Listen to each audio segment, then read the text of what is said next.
Thank you, Madam Speaker. Madam Speaker, I thank the Honourable Member for the question. Madam Speaker, the WTO as a multilateral trading system over the years faced considerable pressure to deliver basically a tangible trade and development package that would in turn improve the weak global economy that existed and to protect the integrity and ensure growth of international trade. Now, Madam Speaker, the WTO essentially sets the rules and removes barriers for trade to take place across borders. Madam Speaker, the success of the multilateral trading system is crucial for small island developing states like Fiji.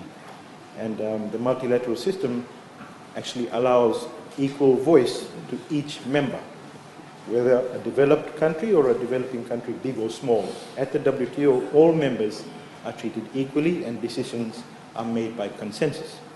However, Madam Speaker, the lack of agreement at the multilateral level in the WTO for the past 10 years or so has led to rapid growth in the number of bilateral and mega-regional free trade agreements across the globe. It has also led to more non-tariff barriers which affects the ability of developing countries to integrate smoothly basically into the global economy. Madam Speaker, in 2013, one of the major successes of the Bali WTO Ministerial Conference was the agreement on trade facilitation, after being unsuccessful in Doha since 2003. Madam Speaker, the agreement is a global reform of customs and other border agencies' procedures, which seeks to improve efficiency at trade crossing borders, and collaboration and having better defined roles amongst the relevant border agencies basically contributes to the efficiency of those particular borders and reduces the costs that it takes in terms of time to clear goods. Madam Speaker, the purpose of the Trade Facilitation Agreement is to expedite the movement, release and clearance of goods by border agencies such as Fiji Revenue Customs Authority, the Biosecurity Authority of Fiji, Fiji Ports Terminal Limited and others, and at the same time increase transparency and reliability for traders. The implementation of the Trade Facilitation Agreement will have a significant impact on Fiji's border agencies. And significant changes will obviously need to be made to the systems, the procedures, the standards, laws, and where possible fees and charging structures, just to name a few. This, Madam Speaker, is in line with the reforms already undertaken by the Fiji First Government to improve our ports, airports, and connecting roads through entering into successful private-public partnerships with internationally renowned firms and directing resources basically to improve our infrastructure. Madam Speaker, a key feature of the agreement is that it recognizes the resource and capacity constraints and provides for developing and least developing WTO members to make commitments subject to more time being given and or availability of financial and technical assistance. It's worth noting, Madam Speaker, that the implementation of the Trade Facilitation Agreement has more advantages and it will benefit all the countries of the world and will in no way make any country worse off, but instead all countries will be better off through the level of efficiency that will result along the trade facilitation process, as well as reduce the cost and time it takes to actually clear goods. And these reductions in cost, Madam Speaker, will translate into lower costs for goods and services. Madam Speaker, with that explanation, I wish to thank the Honourable Member for the question. Thank you. Supplementary question, the Honourable Wande. Thank you, Madam Speaker. I just would like to ask the Honourable Minister to inform this House whether there has been a WTO TBT inquiry point has been set up in the Minister's office, and what sort of monitoring and surveillance framework that they are working on. Thank you. Honourable Minister.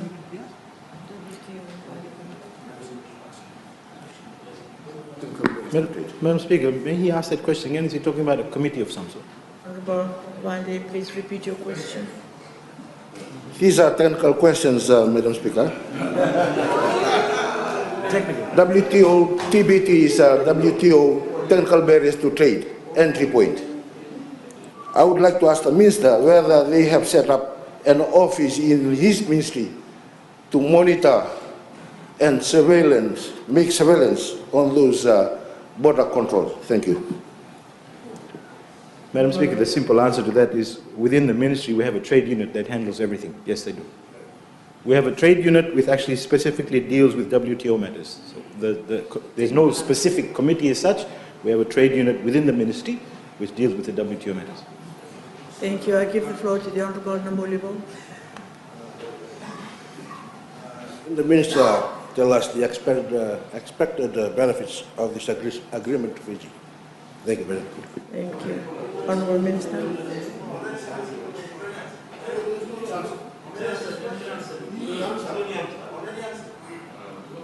Madam Speaker, I think that's a valid question. Maybe it needs a little bit more explanation, but I can explain it a little further.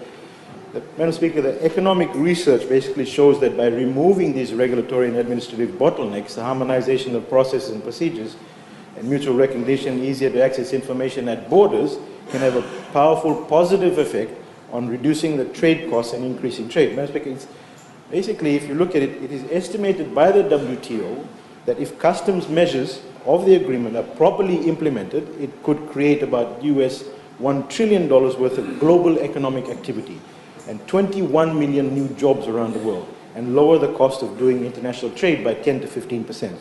And Madam Speaker, furthermore, the Organization for Economic Cooperation and Development, the OECD, estimates that 2/3 of the gains from the Trade Facilitation Agreement will accrue to developing countries like Fiji.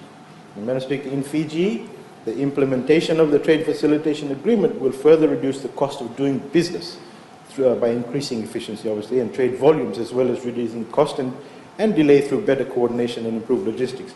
On the broader level, this would greatly facilitate access of Fiji's imports and exports into the global market, as well to serve and facilitate our trade within the Pacific region, Madam Speaker.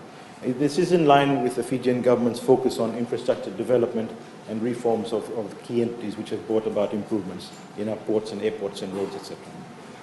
Thank you. I give the floor to the Honorable Sarah Tirandrongo. Thank you, Madam Speaker. We acknowledge the implementation of TFA will improve efficiency of Fiji's border agencies. However, it must be noted that Fiji is making a legally binding commitment at multilateral level to implement the TFA. So if Fiji can implement the TFA as we say we will, can the Minister explain what strategies are in place and if there are budgetary provisions to address legal challenges and other challenges that may arise? Thank you, Madam Speaker. Honorable Minister. Madam Speaker, in short, with respect to budgetary questions, I think they should be addressed to the Minister of Finance. But it is my ministry. I think we all know that when we do make our submissions with respect to the budget, all that is required within the ministry is asked for. And maybe you should wait till the budget comes up. Thank you. I give the floor to the Honorable Samuel Abunibalo. Thank you, Madam Speaker. My question is, what is the process of the ratifications of this World Trade Organization? And when Fiji expect to ratify this Trade Facilitation Agreement? Thank you, Madam Speaker. Honorable Minister. Madam Speaker, this is good information for the opposition to learn. Thank you. It is crucial and good information for the opposition to learn. We are a trading hub, Madam Speaker. They need to learn this. They need to learn this and they need to listen. It's a very pertinent question, Madam Speaker, and I thank the Honourable Member for the question. Madam Speaker, the Trade Facilitation Agreement comes into force once 2/3 of the WTO membership, about 108 members, ratify the agreement. Learn. As of the 30th of May, 2016, 80 countries, Madam Speaker, have ratified the agreement, and only 28 more countries are required to ratify in order for the Trade Facilitation Agreement to come into force. Madam Speaker, some of the major countries that have ratified this agreement, the United States of America, China, the European Union, Japan, Australia, New Zealand, India, Brazil, the United Arab Emirates, and also Samoa in the Pacific, all trading partners of Fiji. The Ministry sees that the benefits from the implementation of this agreement is immense, and Fiji has undergone careful domestic processes, identifying the relevant gaps that we have, the challenges and the opportunities of the implementation of this agreement. In accordance with the Fijian domestic processes, Madam Speaker, the agreement, after the endorsement by Cabinet, will be submitted for parliamentary debate, and subsequently following parliamentary endorsement, Fiji will deposit the protocol of acceptance of the WTOs to the WTO Secretariat. It is our desire, Madam Speaker, to be one of the 28 countries that ratifies the agreement, as this will demonstrate to the international and Fijian business community of our commitment to enhance trade by streamlining processes and the procedures. Most importantly, Madam Speaker, we are committed to reducing the cost of doing business in Fiji and enhancing transparency and obviously to ensuring predictability with the vision of basically a better Fiji for all, Madam Speaker. Thank you. Thank you. I give the floor to the Honorable Mbulitavu. Thank you, Madam Speaker. I thank the Honourable Minister for his answers. My question, Madam Speaker, regards to the existing mechanisms that are in place. Bear in mind, Article 23.2 of the WTO Trade Facilitation Agreement provides that members are to establish a national committee for trade facilitation or other existing mechanisms that will be in place. But member countries, Madam Speaker, have been finding it difficult to determine the best structure for a national committee. What will be the best structure, Madam Speaker, that the Ministry could adopt given the existing systems we have at the moment? Thank you, Honorable Minister.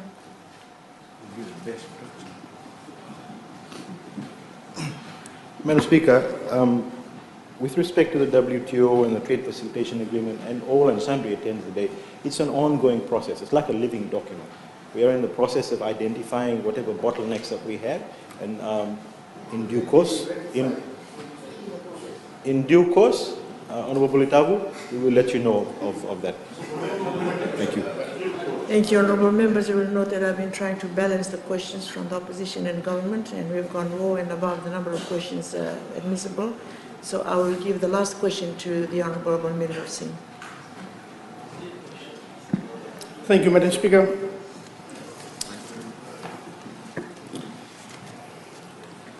Madam Speaker, just allow me to congratulate the national soccer team that won the first game against Solomon Islands last night after they lost to All Whites. My question to the Minister is, what is expected to commit while rectifying this agreement? Thank you. Thank you, Honorable Minister.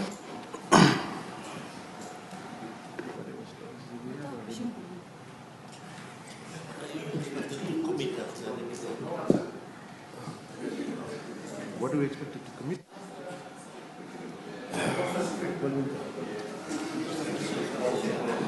Madam Speaker, with respect to the commitments while ratifying the agreement, as a member, Fiji will be bound by the Trade Facilitation Agreement once it's ratified by, as I said earlier, 2/3 of the membership. In preparation for the ratification and commencement of the agreement, Fiji obviously needs to identify the measures that can be applied immediately, and those measures which will require additional time, and those measures that cannot be implemented without technical or financial support. Now, Madam Speaker, the commitments are actually divided into 3 categories. Category A is those measures that could be immediately implemented. Category B, Madam Speaker, are those measures that could be implemented after a specified period of time, and this mainly relates to making the necessary changes to the systems and processes. And Category C, Madam Speaker, measures that cannot be implemented unless substantial changes are made, which will require technical assistance and support for capacity building.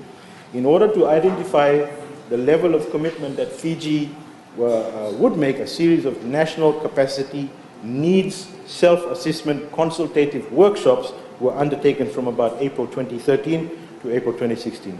And through the national consultations, Madam Speaker, and the assistance from the World Bank Group, a self-assessment of needs was undertaken. The report of the self-assessment identified the actions required to implement the agreement, which include, among others, legal and policy changes, development of and changes to procedures, and creation of an institutional framework, and development of human resource capacities, acquisition and upgrade of communications and information technology, equipment, and the development of infrastructure. Furthermore, Madam Speaker, some challenges that we need to overcome in the implementation of the agreement include, among others, undertaking reforms in prioritized agencies and change management and high cost associated with technological development. Thank you, Mr. Speaker.